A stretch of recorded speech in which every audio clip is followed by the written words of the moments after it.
Daniel barely slept that night. Though the princess had survived the first critical hours, he knew she was still weak. Her wounds were deep, and her body had lost a lot of energy. On Earth, a patient in her condition would have been placed in a modern hospital, with dozens of machines monitoring every detail. Here, in the alien palace, things were different. Their healing devices were advanced, but their methods did not always match the way he had learned. He felt like a traveler walking through two worlds at once, one human, one alien, and it was his job to build a bridge between them. When morning came, the king summoned him again. The chamber was quieter than before, though the air was still, heavy with tension. Princess Lyra lay on the bed, her eyes closed but her breathing steady. Several alien healers stood nearby, still doubtful, but they did not stop Daniel when he approached. He checked her pulse and leaned close to hear her breathing. It was better than before, but fragile, like a candle flame that could be blown out at any moment. "She is fighting," Daniel said softly, more to himself than to anyone else. "But she needs more time." The king's face was stern, but there was a trace of hope in his glowing eyes. "You will stay with her," he commanded. "Whatever you need, ask, and it shall be given." Daniel nodded. He did not care about orders or titles. He cared only about keeping his patient alive. He set up his small monitor from his kit beside the alien machines. The combination looked strange, almost laughable, but Daniel trusted the little device from Earth. It beeped softly, showing the rhythm of her heart. The alien healers watched curiously, some whispering, but none interfered. Hours passed as Daniel worked. He cleaned the princess's wounds carefully, applying herbs and medicines he had been given, but always with caution. He mixed human antiseptic methods with the alien healing gels, creating treatments that no one had thought of before. When her breathing faltered, he adjusted her position, placing cushions in ways that helped her lungs expand. When her heart slowed, he stimulated pressure points, guided partly by his training and partly by instinct. It was a battle of patience. Every hour felt like a test. Sometimes her condition improved, and the room filled with cautious relief. Other times her pulse weakened and Daniel felt fear twist in his chest, but he never gave up. Each moment reminded him why he had joined the relief mission, to stand firm when others lost hope. Outside the chamber, whispers grew louder. People in the palace spoke of the human who would not leave the princess's side. Some admired his bravery, while others mocked the idea that someone from a distant, less advanced world could do what their own experts could not. Daniel heard the whispers, but he ignored them. His focus never left the princess. As the second night approached, something remarkable happened. Princess Lyra stirred. Her fingers twitched and her eyes opened for just a moment. They were a deep, luminous color, unlike anything Daniel had seen before. She looked at him weakly, confusion in her gaze. Daniel leaned closer and spoke gently. "You're safe," he said. "Rest. You're going to be all right." Her lips moved, but no words came out. Then her eyes closed again, and she drifted back into sleep. It was only a brief moment, but it was enough. She was waking. She was fighting to return. The news spread quickly through the palace. The princess had opened her eyes. The guards shared it with the servants who carried it into the halls until soon the entire palace buzzed with cautious hope. The king himself entered the chamber and saw his daughter resting peacefully. He turned to Daniel, and for the first time, a faint smile touched his stern face. "You have given us light in our darkest night," the king said. "Whatever happens next, you have already done more than I could ask." Daniel bowed his head, feeling the weight of the moment. "She's strong," he replied. "Stronger than anyone realizes. She just needs time." The following days tested him even more. Healing was not a straight path. Some mornings she improved, her breathing steady and her color returning. Other nights, she grew restless, and her pulse weakened again. Each time, Daniel adjusted, using every bit of knowledge he had. He even asked the alien healers for advice, surprising them with his humility. Though they had doubted him, his willingness to learn from them softened their attitude. Slowly, they began to assist him, creating a team that worked side by side. The king often visited quietly, standing at the foot of his daughter's bed. He did not speak much, but his presence was heavy with worry. Daniel could feel the weight of the king's gaze every time he worked. He was not just treating a patient, he was holding the future of an entire royal family in his hands. One night, while Daniel was adjusting the monitors, one of the alien healers approached him. She was older, with wise eyes that had seen many battles. "You are different from the others," she said softly. Daniel glanced at her. "Different how?" "You do not give up," she said simply.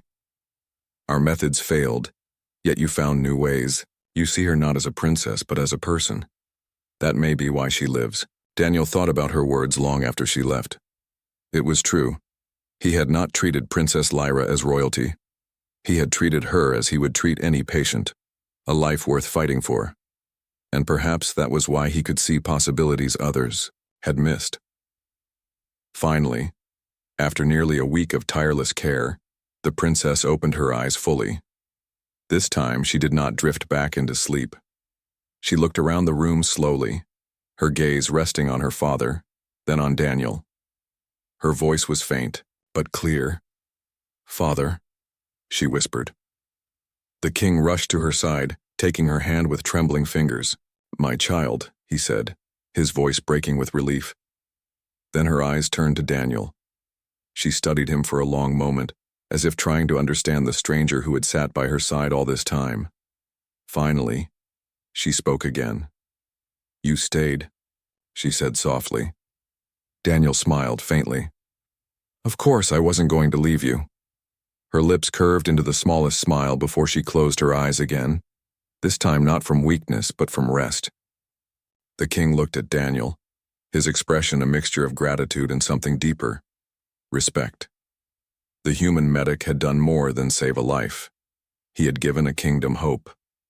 And though Daniel did not yet realize it, the bond he had just formed with the princess would carry him into a future far more extraordinary than he could ever have imagined. Daniel had always dreamed of helping people. That was why he became a medic. On Earth, he had trained in emergency care and worked in busy hospitals where every second mattered. But when the chance came to join an interstellar relief team, he could not say no. The program sent doctors, medics, and nurses to distant planets where war, disasters, or sickness had left people without hope. Daniel was not the strongest or the smartest, but he had a gift for staying calm when everything around him was falling apart. His calmness often saved lives when others panicked. One day, while his team was stationed on a planet torn apart by conflict, Daniel received an urgent call. It came not through the usual relief channels, but directly from the royal guard of the planet's king. Their voices were full of fear and desperation. The king's daughter, Princess Lyra, had been attacked during an ambush. She was badly injured and was losing strength fast. Many healers had tried to save her, but none of them could stabilize her. The guard said she would not survive the night unless someone tried something new. Daniel's heart pounded as he listened. A princess? Royalty? This was far beyond the kind of patients he usually treated. He was used to helping soldiers, children, and ordinary people who had no one else to care for them. Treating a princess, the only daughter of an alien king, was not something he had ever imagined. Yet he could hear the urgency in the guard's voice. If he said no, it would mean letting a young life slip away. If he said yes, he would be walking into danger and responsibility that he did not fully understand. He took a deep breath. "I'll do it," he said firmly. The guards wasted no time.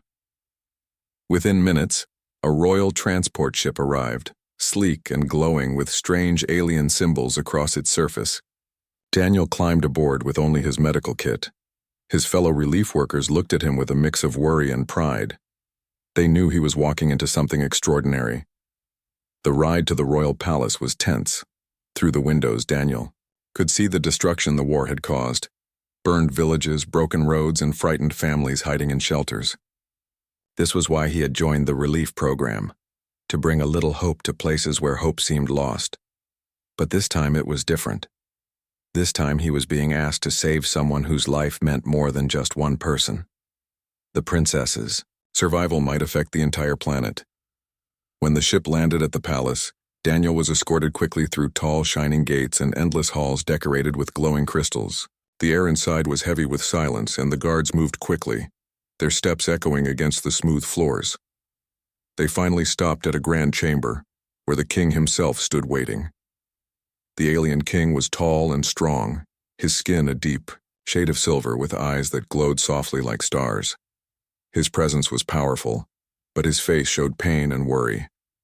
Around him stood advisors, healers, and guards, all watching Daniel with doubt. They whispered among themselves, questioning why the king had called a human when their own healers had already failed. Daniel bowed slightly, unsure of what the customs were. The king spoke in a deep, steady voice. "You are the human medic?" "Yes, your majesty," Daniel replied, keeping his voice respectful. "I will do all I can." The king studied him for a long moment. Then he stepped aside and revealed the bed where Princess Lyra lay. Daniel's breath caught in his chest. The princess looked fragile and pale, her body covered with strange marks and wounds from the ambush. Her breathing was shallow, her chest rising and falling in weak gasps. Tubes and devices surrounded her, many of them unlike anything Daniel had ever seen. Several alien healers stood nearby, their expressions filled with defeat. One of them shook his head and muttered, "It is useless. Her energy is fading. A human cannot save her." Daniel ignored the whispers. He stepped closer to the princess and gently checked her pulse. It was faint but still there. He opened his kit and laid out his tools.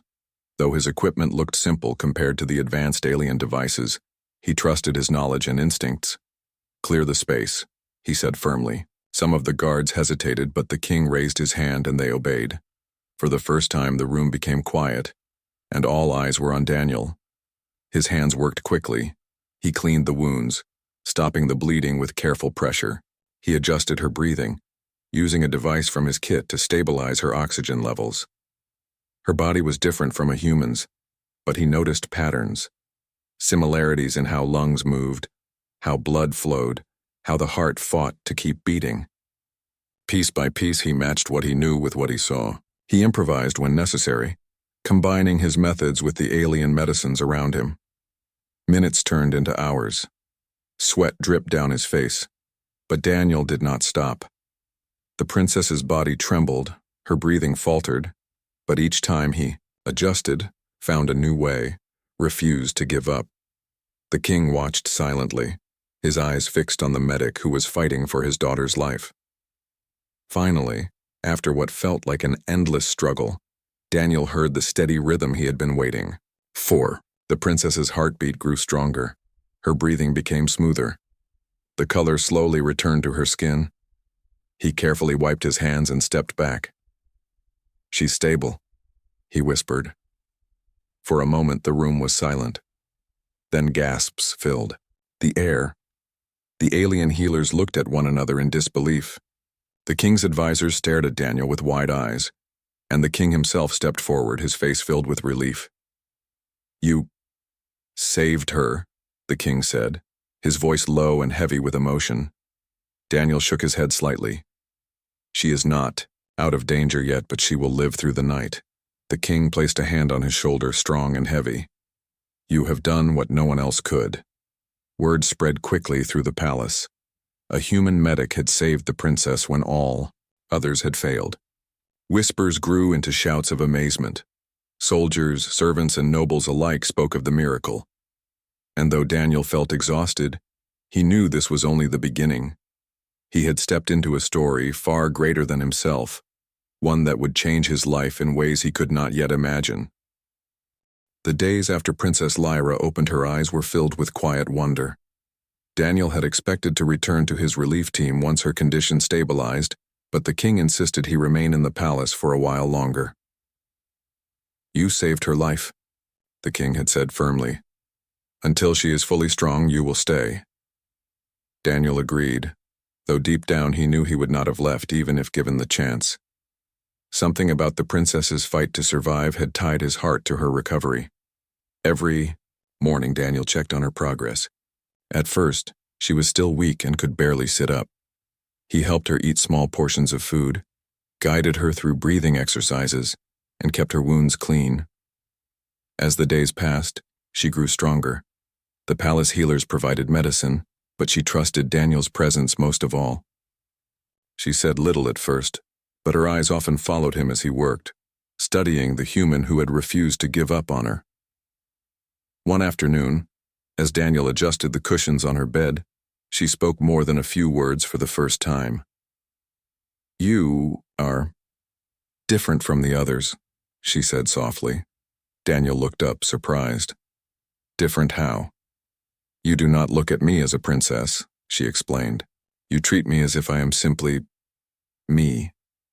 Daniel smiled faintly. "That's because you are. I didn't think about your title when I worked to save you. I only thought about helping someone who needed me." She tilted her head, studying him, with curiosity. "On your world, are you always this calm when life hangs by a thread?" He chuckled. "Not always. Sometimes inside, I'm just as scared as anyone else. But fear doesn't help a patient. Hope does." That answer seemed to touch her. For the first time since he had met her, Princess Lyra smiled. It was faint, but it lit her face in a way that made Daniel pause. He realized in that moment that beneath her royal status, beneath the weight of responsibility, she was just a young woman trying to find her strength again. From that day on, their conversations grew. Whenever Daniel came to check her pulse or adjust her bandages, she asked questions about Earth. She wanted to know what oceans looked like, what forests felt like, how cities shone at night. Daniel described them with simple words, painting pictures with his voice. He told her about rainy days when the sky poured water like silver threads, and about spring mornings when flowers bloomed in colors that covered the ground like a painting. In return, Lyra spoke of her own world. She told him about the vast crystal, mountains that glowed in the dark, the floating gardens where her people gathered during festivals, and the songs that carried through the skies when the winds changed seasons. Her words painted images so vivid that Daniel could almost see them. He listened closely, realizing that her world, though torn by war, was filled with beauty and traditions worth protecting. Day by day, the bond between them grew stronger. At first, it was built on gratitude and curiosity, but soon it became something more, something unspoken yet powerful. Daniel noticed how her eyes lit up when he entered the room, how her laughter came easier when he told her a funny story from Earth. She noticed how carefully he adjusted her blankets, how he stayed by her side even when others told him to rest. The palace guards began to notice too. They exchanged knowing looks when they saw the princess leaning forward eagerly to hear Daniel's stories, or when they caught Daniel smiling at something she said. Whispers began to spread again, not of doubt this time, but of speculation. Some wondered if the bond between the princess and the human medic could be more than friendship. Others dismissed the idea, saying it was impossible. But inside the chamber, where only the two of them sat, none of that mattered. They were simply two souls who had found comfort in each other. One evening, as the sun dipped behind the palace towers, painting the sky in shades of gold and violet, Lyra asked a question that made Daniel pause.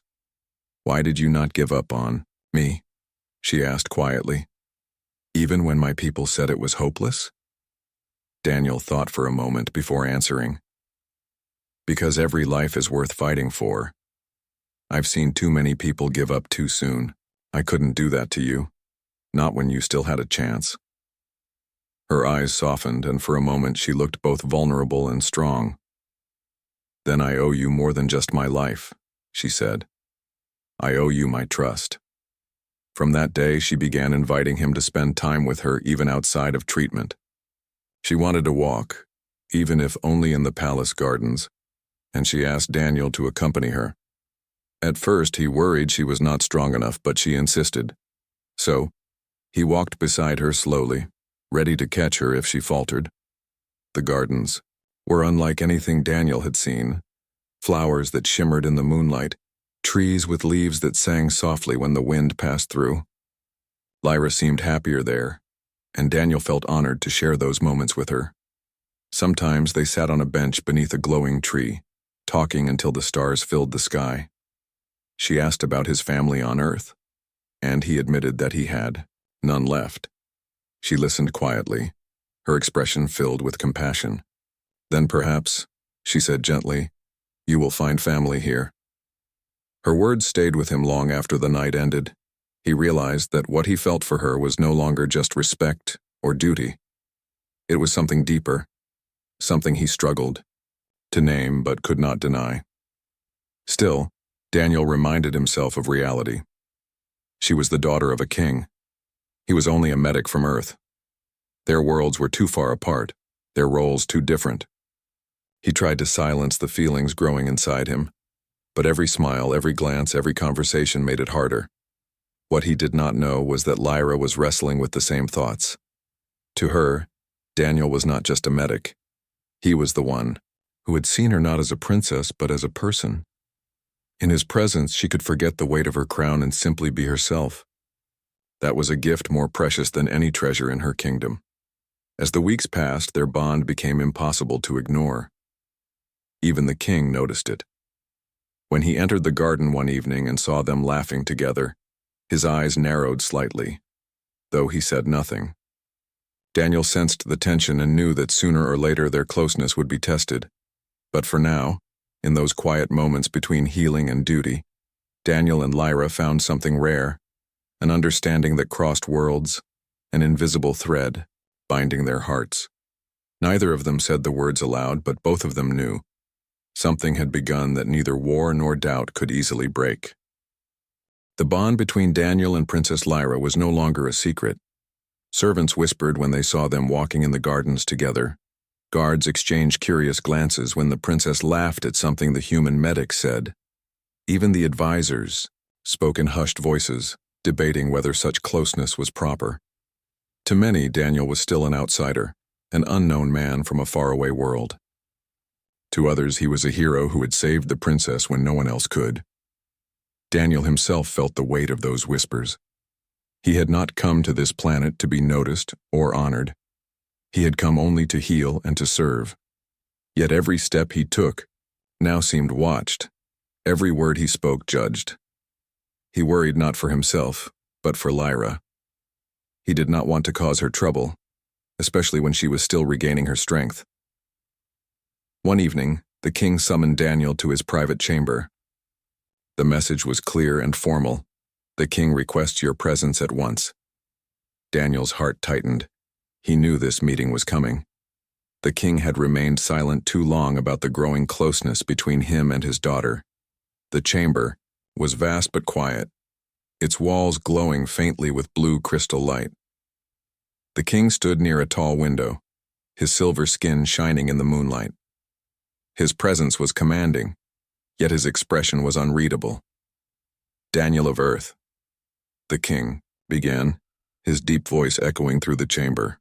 "You saved my daughter's life. For that, I will always be grateful. You carried hope when even my people's best healers had none. You gave her back to me." Daniel bowed slightly. "It was my duty, Your Majesty. I did only what I was trained to do." The king studied him with sharp eyes. "Perhaps, but duty alone does not explain what I have seen. My daughter speaks of you often. She smiles when she is with you, and I have watched you too. You care for her not only as a medic cares for a patient, but as a man cares for someone he values deeply." Daniel's breath caught. He had no words. The truth was too close, too heavy.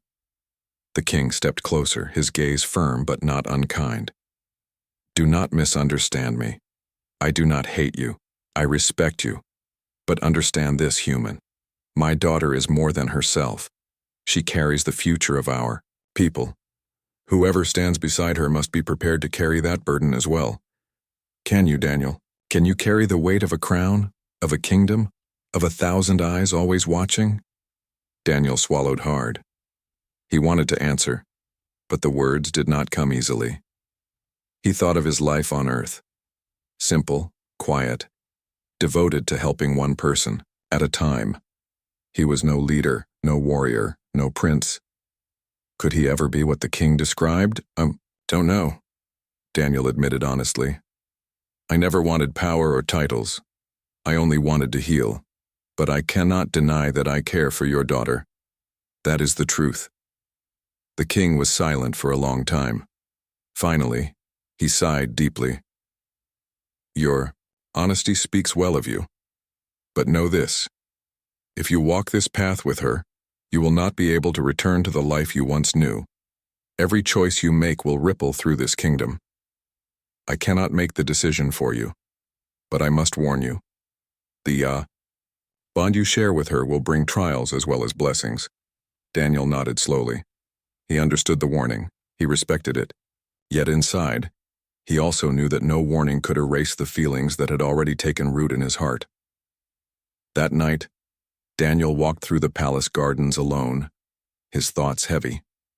The moonlight glimmered on the crystal flowers, but he barely noticed their beauty.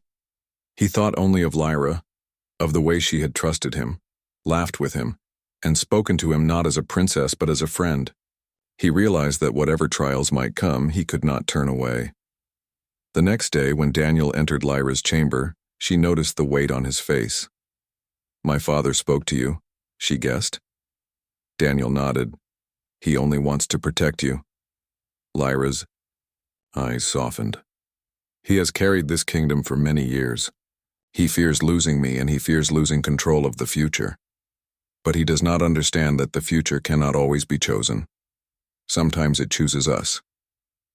Her words stayed with Daniel. Perhaps she was right. Perhaps destiny had already placed him on a path that no fear, no doubt could change.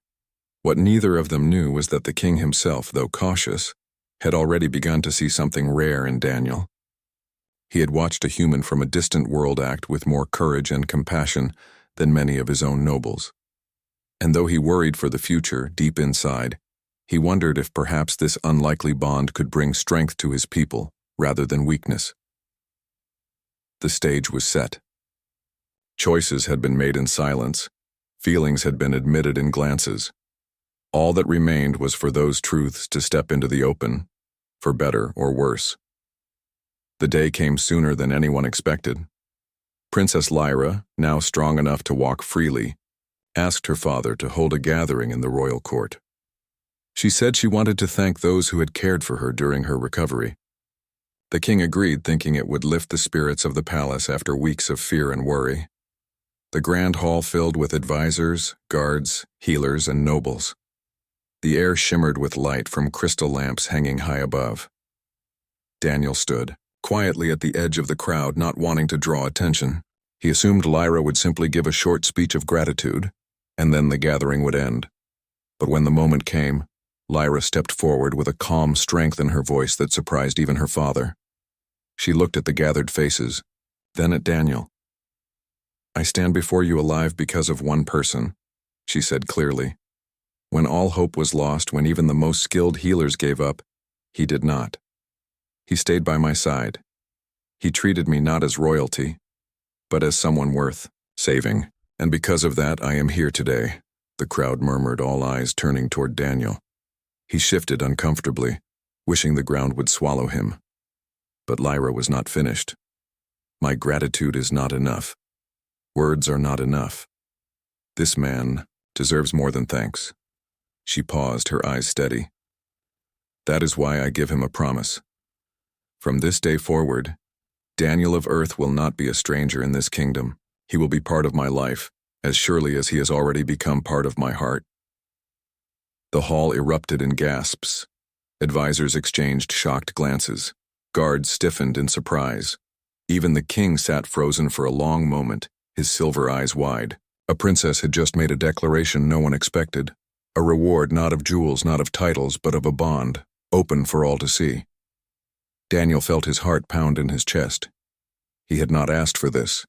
He had not sought it. But as he looked into Lyra's eyes, he saw truth, sincerity, and a courage that matched his own. The silence broke when the king slowly rose from his seat. All eyes turned to him. His gaze moved from his daughter to Daniel, and the hall waited in breathless tension. Finally, the king spoke. My daughter's choice is her own, and though it shocks me, I cannot deny what I have seen with my own eyes. Daniel of Earth has proven his courage, he has proven his honor. He has done what many of our own could not. If my daughter gives him her trust, then I, as her father and as king, will not forbid it. The hall filled with murmurs again, but this time with respect and awe. Some nodded in approval, others in disbelief, but none dared to argue. The king's blessing had been given. Daniel stood still, overwhelmed. He had come to this planet as a medic, expecting nothing but hard work and long days of healing strangers. Now he stood in a royal court, bound by gratitude, respect, and something far deeper to a princess who had changed his life. Later, when the gathering ended and the hall emptied, Lyra found him standing quietly in the garden. The moonlight reflected in her eyes as she stepped close. "You did not expect my words today," she said softly. Daniel shook his head. "No, but I will never forget them." She smiled gently. "Then let us walk this path together, no matter where it leads." Daniel felt a calmness settle over him, stronger than doubt, stronger than fear. He knew his life would never be the same, but he also knew he would not face it alone. From that night on, the human medic was no longer just a visitor from a faraway world. He was part of something greater, a bond that had crossed the stars, joining two lives, two hearts, and perhaps even two kingdoms.